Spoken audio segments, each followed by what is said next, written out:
Welcome to the Just Raise podcast. I'm your host, Joe Sweeney, and today on the show, we are talking about player-created video games.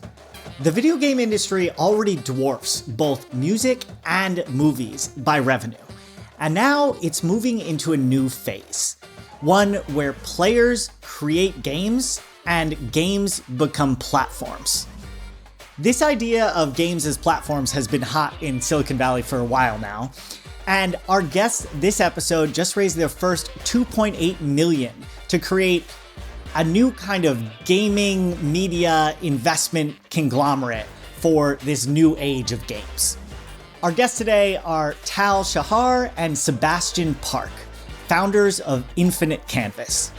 Tal is a bit of a heavyweight in the media space, having been an investor at TCV, the legendary media investment company, before starting Infinite Canvas.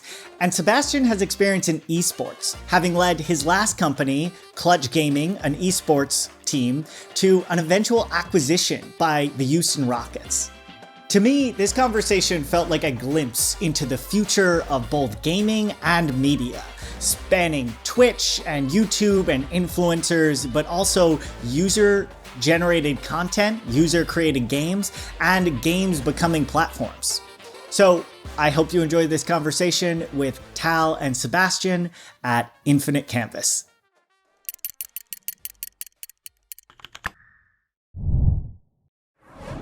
So to start us off, it would be great to hear from both of you, a little bit of your intros, how you got into gaming and also got into building this company, which is a really fascinating kind of combination of gaming and business and media all in one.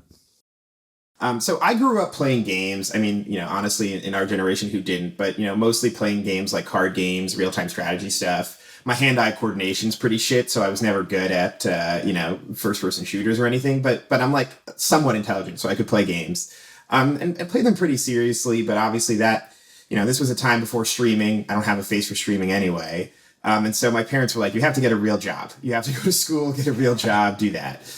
So that's what I did. And I ended up working at a consulting company called McKinsey for a few years. But I was working on consumer stuff and media entertainment. So I got to at least, kind of touch that passion a bit. But then eventually moved out to LA and went to go work for this guy, Peter Chernin, who used to run News Corp. And we were basically building a company called the Chernin Group to build, buy, start, run businesses, digital media businesses primarily. So streaming anime platform called Crunchyroll, a YouTube network called Fullscreen, investing in things like Scopely, the mobile games publisher. I think you're selling yourself a little bit short there. The Chernin Group is one of the best media investors and creators in the world. They invented Crunchyroll, which is the biggest anime streaming platform on the planet.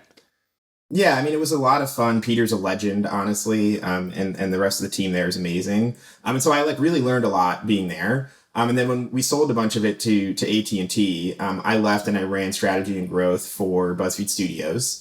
Which was a ton of fun, really focusing on how do you make content go viral and then use that to actually drive businesses, right?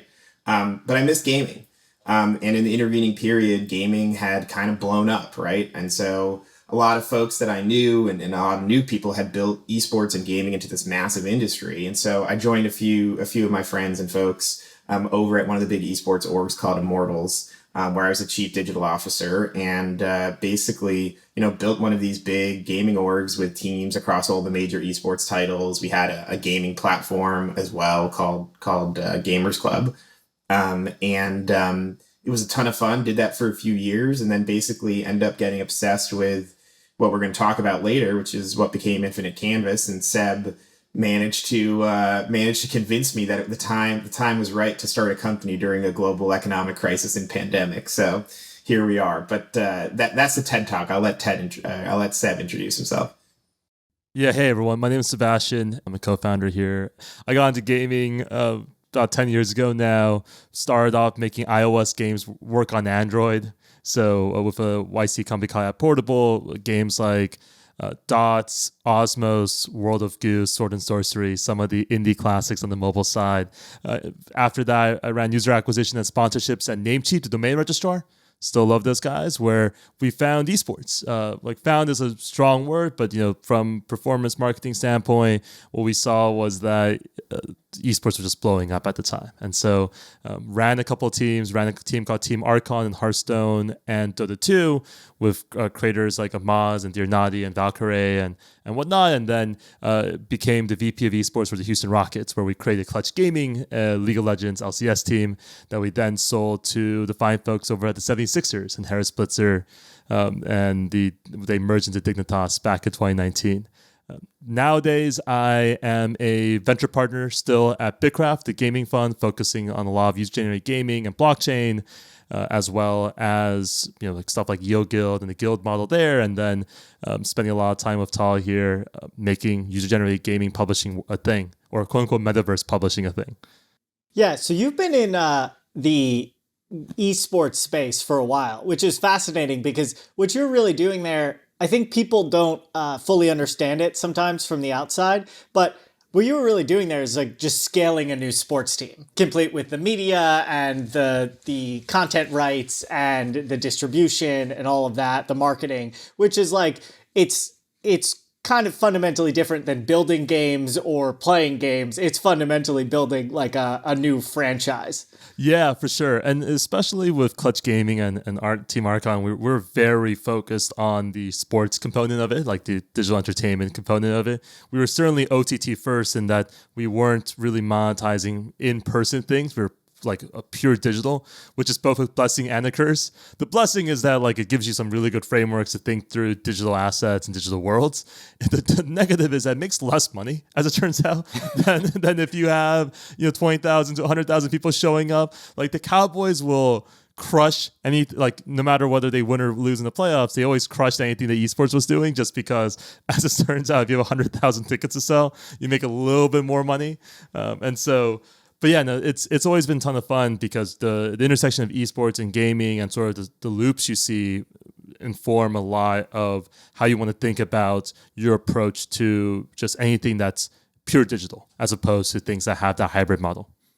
One thing I will say is that, obviously, as you said, like running a sports team, which is kind of what you're doing when you're running an esports team, right, is different than building and distributing games. But increasingly, we were actually seeing that there was a lot of overlap there in terms of how you build community and content, right?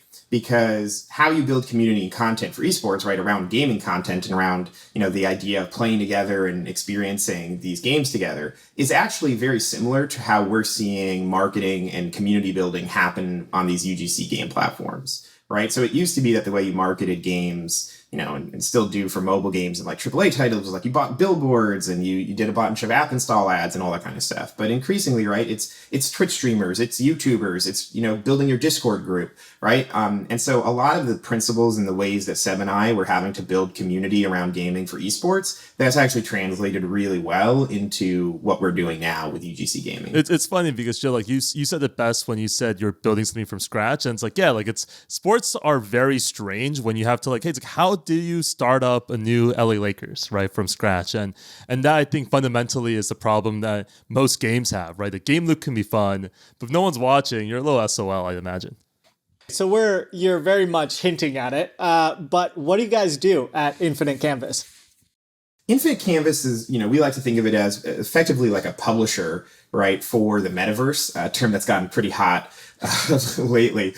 But, what that means is we help developers, right, creators. These are often like individuals or small groups of individuals, not, giant mega corporations like Activision Blizzard, right? We help these individuals, these creators, scale, launch, and grow properties, gaming properties and experiences across platforms like Roblox, Minecraft, Fortnite Creative, increasingly Web3 platforms as well.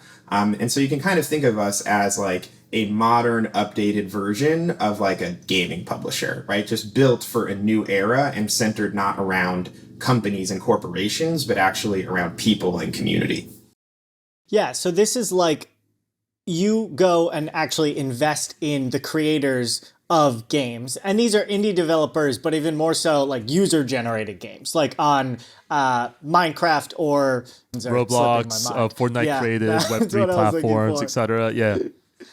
Yeah, on all of those, creators actually build their own games and can get paid for it in game. And you go find the best of those creators, the best of those like super indie user generated games, and then you invest in them and help them scale it into a brand. And then you also have like a influencer piece where like gaming influencers will then stream their game, and you're like a venture fund but for user generated games. It's actually a really interesting statement you make there, Joe, in part because it sort of shows sort of your background, right, in terms of where you come from and sort of the venture background that you have. It's when we talk to people in the music industry, they often think of us as an old school A&R group that we're going out, we're finding these musicians and we're helping them record really awesome tracks. When you talk to people in venture, they consider us like closer to Y Combinator than anything else. If you talk to people in games, like core gaming, they think of us as like a publisher or publisher studio hybrid in the mold of Activision or EA. It's a really interesting combination. What I would say is we're probably bits and parts of all of those things, right? Which is always a fun place to be. In particular, what's really awesome about what we're doing is it sort of taps into a core thesis around, hey, as it turns out, the world is incredibly, incredibly different every iteration around, right? And so what we see in mobile gaming wasn't what we saw in PC or console gaming. And similarly, what we're seeing now in this user-generated gaming world is that the game loops are different. They're shorter, or these creators are making really cool things, and they're not necessarily AAA in the traditional sense of the word. They're doing all these different facets. And so a lot of what we help with is really taking these games either, as minority investor or like owners or rev sharers or majority publishers of these games, and then improve their game loops using sort of our background working with these smaller teams. Our team is mostly made up of people from like Unity and Supercell and Activision Blizzard and EA and Tom and myself in the esports space, and then just making these games just slightly better, making them like far more fun and monetize better for those ecosystems while we iterate quickly. And I think those are probably the two big things. And so it just depends, I think, where you come from. It's like I could totally see why some music label veterans think we're like 1970s A&R. Yeah, a record label, a media roll-up company, a venture fund. Yeah, there's a lot of different comparisons there, but that's fascinating. So like, I guess one of the places to start would be, what do you do, or how do you find the games and the creators? And then after you have found one that you think you want to invest in, what do you do to actually help them like scale it? I'll let Tal handle the scaling bit, but I think the finding bit's sort of like a fun bit. Both Tal and I come from data backgrounds. I worked with the Sloan Sports Analytics conference, worked under Daryl Morey at the Rockets, did a lot of like performance marketing prior to that with data. And so we spent a lot of time investing into sort of the data pipelines just to see some low-hanging, hey, like what's doing well, like what's out there, and then it's a lot of cold outreach, right? It was a lot of reaching out to people on Twitter. We're fortunate that we're both Twitter verified from our days in esports, and worked with some of a lot of these creators' favorite people in terms of influencers and whatnot. And so we had a little bit of street cred. I don't even know if they call it street cred. Maybe it's just metaverse cred. But we had the ability to reach out to them. And then by selecting these games, we were looking for games that could use either improvements in number of users, right? Like from user acquisition standpoint, or we played the game loop, and one of our core guys, Fritz, just played a bunch of these game loops, and he was like, yeah, hey, we think there are ways for us to improve monetization here. And so that I think is really the top of funnel and mid funnel of finding the games, and then Tal can really handle the making the games better bit. In terms of how we work with folks, I mean, we do a bunch of different things because honestly, every game and every creator is different, right? Some folks need more help on the marketing and distribution side, so we can help support them, running ads, running promotions, and creating content and working with influencers, right? YouTubers, streamers, etc. That can really make or break how popular these games are. Often, if you look at a game and you sort of look at oh, how did it blow up? Why did it blow up? Why is it so popular? You can actually trace it back to a YouTuber or a couple YouTubers, making some awesome content around it. And then it kind of goes from there, right? So for some folks, we focus more on that side. For other folks, we take a look at the game, as Seb said, and there might be a lot more that needs to be done in terms of, and we can really help them on the actual game side, right? So that might be providing some tools. So we've built a bunch of technology tools that make development easier, right? We've also built a bunch of analytics tools that sort of help you figure out, how to optimize your game. For other people, it could actually be getting in the weeds with them, right? Actually helping them change and improve their core game loops. So we have a team of developers, right? And much like a publisher will actually go in there and make significant updates and really help flesh out and change the game and optimize it. And then there's another group that candidly, what they really need help with is monetization. So, thinking through what's the best way to price things, what's the best way to structure your monetization, right? Or perhaps, integrate other IP or licenses or advertising in order to drive up your monetization. So, we kind of, honestly, like always try to figure out what's the best thing for this game and for this creator. And then we tailor our sort of solution, if you will, to them, right? Because ultimately, I think one of the things that Seb and I really believe is that the coolest, the most important part, the most valuable part, and sort of the best part of this ecosystem are the creators. It's the developers. And we're really here, to support them and to support their vision and their games, not, to sort of take the limelight. That makes a lot of sense. Discovery, content quality in the actual game loops, and monetization. It sounds like you're rebuilding the churning group, but for gaming, essentially. Honestly, I don't know that anyone can rebuild TCG. Those guys have built something truly incredible and pretty amazing. But it's definitely the case that I think Seb and I are drawing on our experiences, right? Me at the churning group and at a few other places. Seb at the Rockets, etc., and trying to steal, beg, borrow, and steal, right? All of the kind of things that we've learned. To zoom out a little bit here in this space in general, this is all about user-generated games. So it's not the gaming industry in general, the AAA games like, your Halos or everything else that's popular these days. It's also not like indie game developers. It's really user-generated games, which relies on a handful of platforms like Roblox and a couple of others. This is really a bet on that. So what does user-generated games look like? And for people who haven't heard of it, what is it? How does it work? And why are you betting on this space? Yeah, so I think the most interesting part is to take a high-level view of those other ecosystems, right? What we often see is that we see bifurcations of spaces where it's like, hey, like you're going to have your AAA movie titles, right? Your Avengers Endgames of the world, similar to how we have the Call of Duties and Destiny 2s of the world at this point. And then you have like your sort of like indie productions, your Minaris, your Green Knights, right? The A24 studio does a lot of really interesting ones there. On the gaming side, you see stuff like Devolver Digital around Loop Hero, as well as games coming out of Asia, which are super cool and like really high quality, triple I, as people call it, indie games. What's interesting is that what Tal and I have seen historically is that when you allow the general population to make really cool stuff, that's a great segment to bet on. And that's a great segment to be a part of. And so without like to take that analogy that we've been using so far to the next extent, what these platforms are, be it Roblox, Fortnite Creative, Minecraft, GTA RP, some of these Web3 platforms that are starting to take off in the last little bit here, they're effectively what YouTube was to the film industry, right? In terms of the ability for people to create content in a more democratized manner, easier, lower hanging fruit. You don't need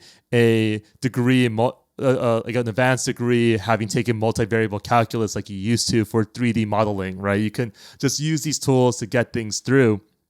Now, because of that, what makes it for a really interesting bit here is what we see is that why wouldn't you want to bet on the YouTubes of the world? Why wouldn't you want to bet on creators of all ages with these new tools making cool new experiences that we haven't seen before? And that creativity, I think, is awesome. One thing I would add before I know Tal has some of his thoughts is that if you think about the class of the best games right now, and this is sort of where the esports angle comes through. If you think of the best esports games, they're games like League of Legends, Counter-Strike, Fortnite. Like those are probably the top three that have come to mind. Well, League of Legends was based on a Dota mod, a modification custom map made in Warcraft 3. Counter-Strike was a mod of Half-Life, right? And then on top of that, like Fortnite was a deviation or derivation from H1Z1, which is a derivation off of Arma. Like there's like all these loops where we see people making really cool and interesting IP and interesting game loops because they have to create the freedom to do so. And that's what like certainly excites me a ton in the space. I know Grand Theft Auto 5 came out years ago now. I think when I was in college. And yet, like, it's got this giant base of modders who are building new things on top of it, which is, and like their own games. But the challenge is Grand Theft Auto doesn't want them to build non-Grand Theft Auto games on top. You think it'd be value creative, but that's just not something they're open to. How do you think about the platforms themselves allowing for this? Like, who is building the tools so that people can do it? So I think if you look, at any media format, right? You look at video first, you look at audio. We've seen how powerful like creating tools for users to create content can be, right? I mean, YouTube is this enormous business, right? Similarly, on the audio side, right? Apple opened up the ability for people to create, audio, and podcasting took off, and now Spotify is obviously like enabling that even further. And there's all these other tools, right? Some of which we're using right now. And basically, I think what you see is like there's a ton of talent out there that in a historical system with a bunch of gatekeepers just could never have the opportunity to really be seen. And if you give them the tools and you give them the ability to distribute, they can make some amazing stuff that's really popular and drives a lot of value. And a lot of big companies have realized that. And, they've taken advantage of that. And so, for all the folks that are wary, I think, of UGC, I think there's way more big companies, tech, giants, video game publishers that see the opportunity because, in effect, by enabling people to create on top of your, game, you're allowing people to create content that keeps your game fresh, that keeps people playing and in your ecosystem, and that drives further monetization, right? I mean, just look how big Roblox is, look how big Minecraft is, look how big Fortnite Creative has become. And so, I think moving forward, Seb, and my expectation is there's going to be both new platforms, so people who build, and we know a lot of folks that are building new sort of, publishers or games that are meant to be these platforms, right? But also existing big properties are going to be adding the ability for people to create on top of them. And we're already starting to see that, right?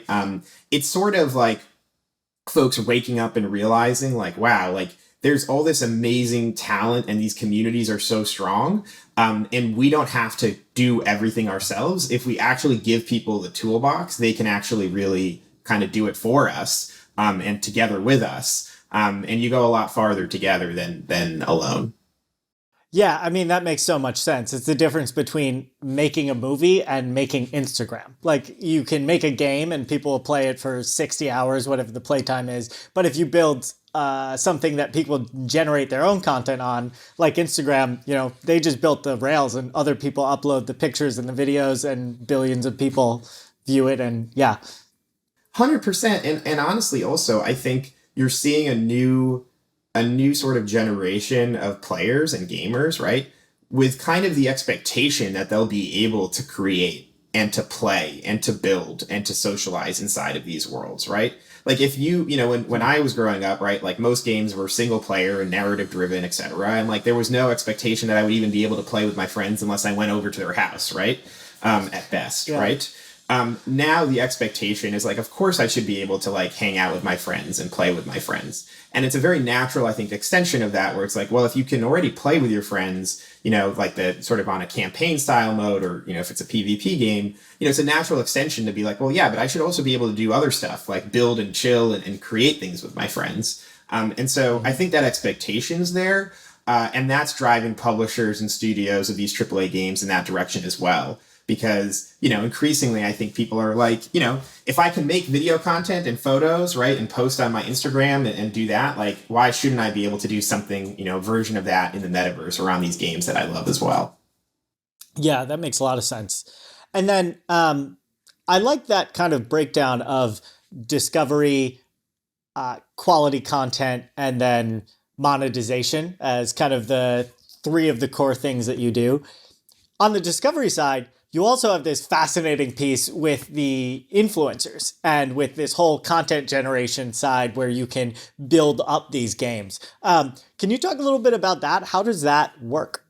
Honestly, that comes from, Seb and my background in esports. Because one of the things that we saw, right, was that increasingly our players and our streamers were like the best marketing tools, right, for games, right? So even AAA publishers, when they were launching, the new version of Call of Duty or whatnot, right? Like they absolutely wanted and needed, right, our streamers, our players to play these games. And they would do all sorts of activations to do that because they know that, if your favorite streamer is playing and you're watching them, it's very natural. You're going to go and think like, I can do that, or I want to try to do that. You probably can't, by the way, right? At least I can't most of the time. And, you go and hop in the game. And so we saw that and we were like, wow, like, people are increasingly the important part or an increasingly important part of like bringing people into a community and into creating a community around games and marketing them, right? It's becoming more of this like two-way street versus just this one-way marketing communication. And, as we got further and further into the UGC space, what we saw was like, actually, not only is that the case for AAA, it's like even more true and more the case for UGC, right? These games are even more about the social aspect, the community aspect, the content aspect, that loop of like, you play it, you watch someone play it, you then join the community to play it with other people. Then you make content that leads to more people playing it, leads to more people making content about it, et cetera, right? And so, to take advantage of that and to help, some amazing games get more discovery, right? Like reach new audiences and sort of break out, right? We, kind of were like, hey, we should get together, effectively this almost like team of influencers, creators, right? Who can play content, play these games, create content, and help aid in the discovery of new properties, right? And new games for people. And so, I'd love to say it was like this like novel thought, but really it's really just based on what's been happening in the gaming industry, I think, quietly and then not so quietly, for a long time now. And Joe, you see this firsthand because you run a podcast, so you know this like probably more so than 99.9% of people we talk to. But back 30 years ago, you had gatekeepers like the New York Times in terms of, hey, like you need to like get published in the New York Times for anyone to read your stuff or for you to have access to anything, right? And then nowadays, what we saw was that you have your content aggregators like YouTube and the Googles of the world where you just have content and everyone can publish content now. And so discovery's become a bigger and bigger problem, especially as we move more towards some sort of these like decentralized platforms. What you're seeing as discovery is a pain in the butt. And I'm sure podcast discovery is the same pain in the butt that we see in game discovery. And one of the coolest loops that we saw is that there are tastemakers, because there have always been tastemakers. They just have been different names in the past. And so that I think is part of the loop that we found super interesting and exciting for sure. And we like to think of it as basically kind of closing the loop between game creator, right, developer, streamer or content creator and player. And closing that loop is actually where you see the magic. And so to that effect, I think you can listen to this and think, oh, okay, so streamers just play the game. But it actually does go deeper than that. Because what you really want to do also is make sure that your game and how you've created your game enables people to make content, both streamers and just your community, right? So thinking about your core loops, how do you actually create something that people will want to share and take, a snapshot of and put on TikTok? Right? Or make a really compelling YouTube video. So it goes deeper than just, hey, play this game, right? There's more to it. It actually is really about closing that loop in a sophisticated and holistic way. That's where you get the biggest outcomes. Yeah, so you actually want to design your game in a way that streamers can stream it. Kind of like how musicians now make music designed to be clipped for TikTok, ideally. Yeah, exactly. You want it to be something that someone would want to make content with, whether that be someone with a huge audience like a streamer, or even just a regular game player who's going to share it with their friends, right? You need to think about that from the beginning, and certainly as you're trying to grow and optimize it. We saw a really fun video yesterday, actually, one of our channels, someone was playing our games in Korea.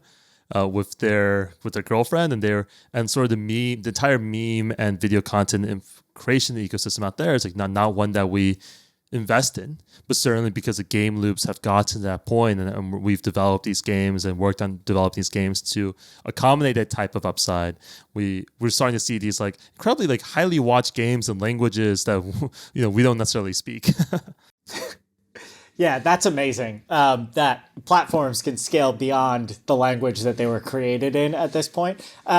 I find this new conglomerate model fascinating, where like you have a back office that has expertise in all the different divisions, and then you have individual branches that are all doing different things, but you can call in an expert whenever you need help. Right. So, like for example, our data science team is not specific to business, right? That was something that I always thought was super strange when I worked in the MBA, where you had a different data science team for your ticket sales and advertising and user acquisition from a fan standpoint than from evaluating players. Whereas like the skill sets are actually a lot more similar than I think people give it credit for. Like there are just similar techniques involved. And so our data science team is very much focused on not only helping the core business in terms of, hey, make these games, like tracking these games, understanding the games, really having some really interesting insights there, but also helping on the creator side. It's like, hey, these are the video stats that are generating this type of view.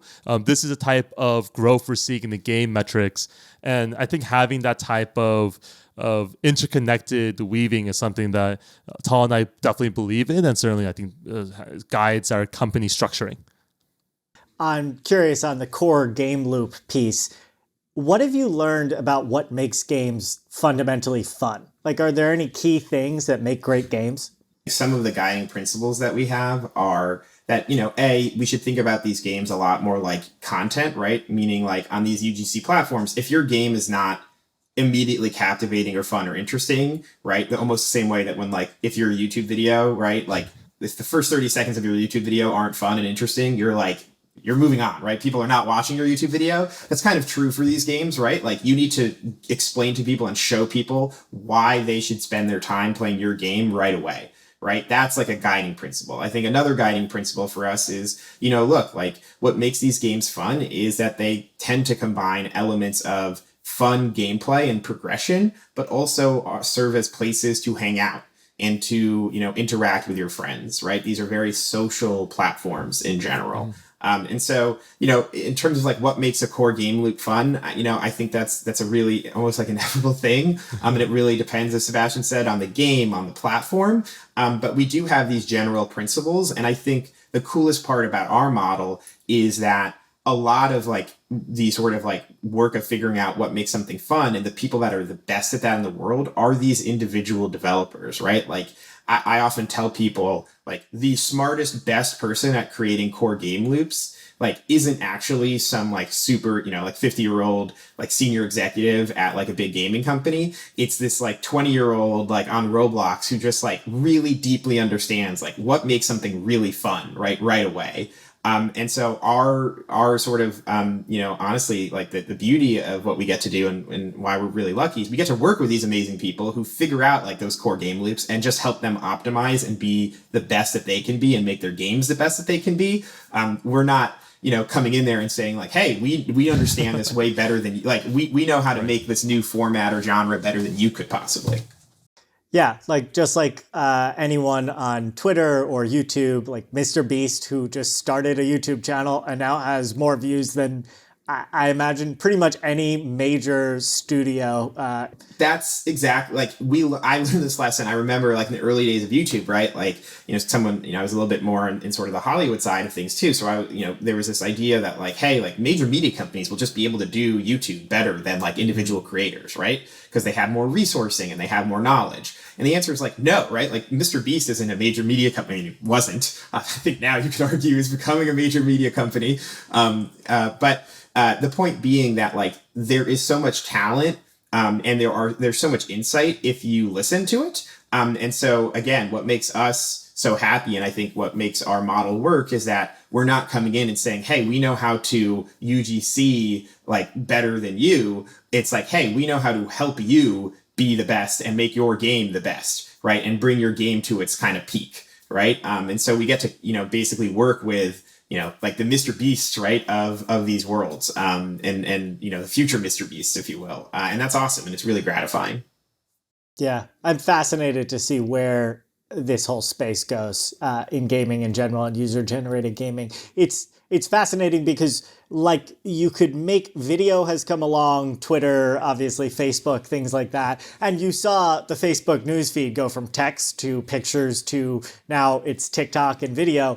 But building games is kind of fundamentally harder. And the fact that those tools have come around too now to the point where you have this super complex ecosystem of creators, streamers, audience slash players slash creators slash streamers. That's like a wild new ecosystem. Yeah. And honestly, I think we're still, still to use a very American centric analogy, like I think we're still in like the bottom half of the first inning or something, right? Baseball analogy here, right? Like we're still at the beginning.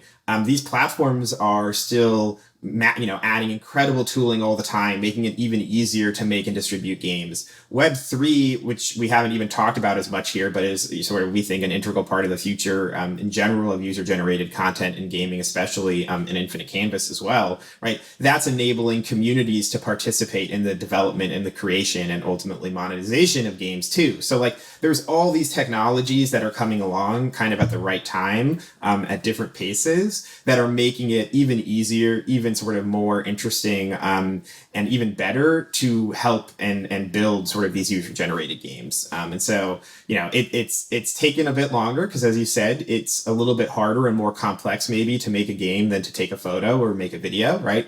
But we're getting there, and I think it's really just the beginning of what we're going to see. I think one of the fun parts about this space and the reason why Tal and I are so bullish on user-generated is everyone talks about Mr. Beast, but for every Mr. Beast, there are like millions, if not tens of millions of people who are creating videos in a similar cadence who aren't there, who didn't get there, right? And so our macro view of the world is like we truly believe in this macro trend line in the world. And the question is, we're not really in the business of making bets on who those guys are when the winners and losers are. We're on the bets of making people better and having a higher probability of getting there.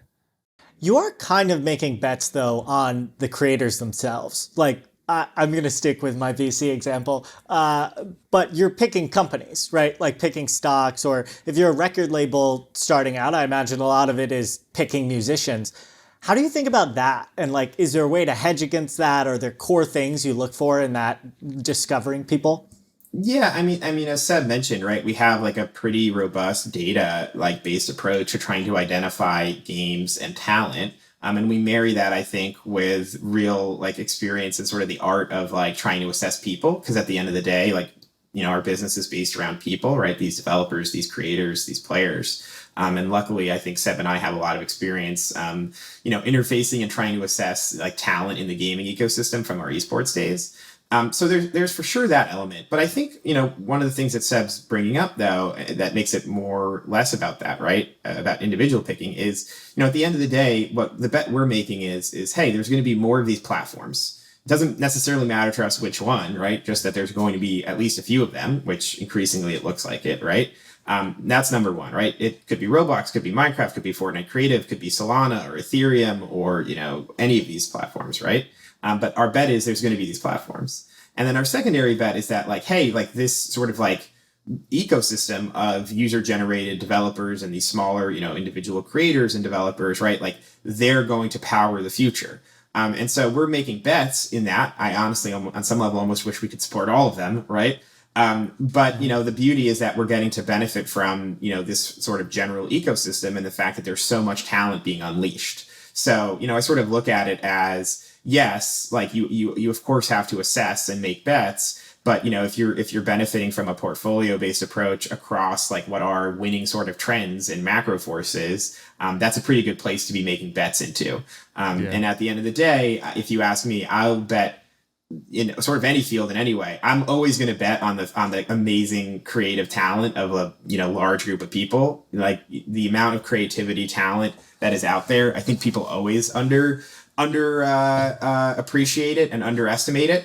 And so, if we're out there just betting on the fact that these incredible developers and creators are going to be way bigger and way more successful, and there's going to be way more of them, like that's a bet that I'll take in any field, really, like 100% of the time. Even if you get certain ones right, certain ones wrong.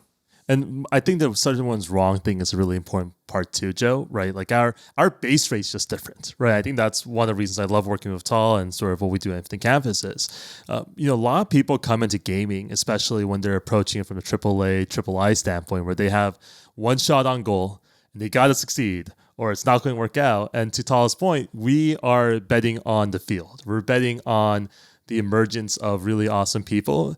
And our expectation for most of these things, by the way, is that you fail at a relatively high percent of the time. But what's really awesome is that when you get to be us, and then sort of we've been very fortunate, especially with the investors that we have and sort of their understanding of probabilistic odds and sort of our approach overall is we try to be as smart as possible. We try to be as driven as possible, and we go in knowing full well, eyes wide open, that a bunch of these bets will fail. And I think that actually gives us a more freedom to, hey, instead of worrying necessarily about one core loop working or not working, we spend more time on, hey, we believe in the macro forces of space. Who are the types of people who are taking advantage of it? What are these new novel ideas? Let's take as many shots on goal and hope it works out.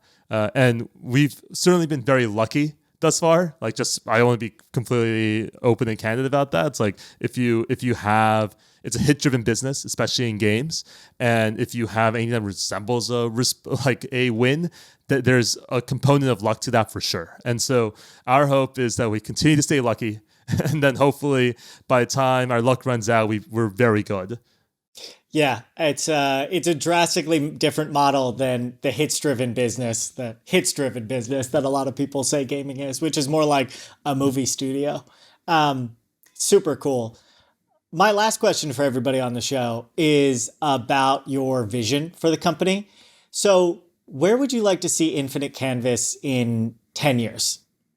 I think that in 10 years, these UGC platforms, these metaverse platforms are going to be enormous. They're not just going to be game platforms. They're going to be experience platforms, right? You're going to be able to hang out with friends, play games, work, do all sorts of stuff in these metaverse platforms, right? Whether they be more Web 2 or Web 3. And so I think that's a pretty expansive vision of what these, metaverse platforms can be. And I'd like us to be, sort of like this massive support layer and infrastructure layer that's helping all sorts of types of people, developers and creators and players, right? Sort of like enable their creativity and their talent, right? Effectively be a really big publisher across, for the metaverse. It's just instead of publishing necessarily just games, we're publishing on some level almost any of these digital activities and experiences across the metaverse, right? And helping people, unlock their potential that way. That's how big I think this could be and how big I think we can be. And so I'm just really excited to basically end up, as this really important layer that is helping sort of everyone else do the best work that they could possibly do. Yeah, I think Tal said it best. I think certainly that's the vision, that's the goal. And it's funny because I tend to believe that projections beyond 2 years are just basically crap shots, and you can't really predict what's going to change in the world. But certainly I think that's been our core thesis this entire time since day zero. And so I can't imagine that changing anytime in the next decade. And so our hope is that we continue to adapt, that we understand and we look for what the next loop is and make sure that we can stay true to the initial thesis without knowing that in the interim, a lot of things are going to change between now and 2032. Yeah, that's an exciting vision. And I always forget, I say 10 years. Between now and 2032 is a long time, especially in a space like this. 2032 is like a full-blown sci-fi number. But that is that is a fantastic vision. All right, well, thank you both for coming on the show. This has been fascinating. I've learned a lot about gaming. I love talking to people in gaming because it's so much fun compared to pretty much everything else that we could be talking about. So thank you both so much for coming on the show. Really appreciate it. Really appreciate it. Yeah, no, it's been a lot of fun. Thank you.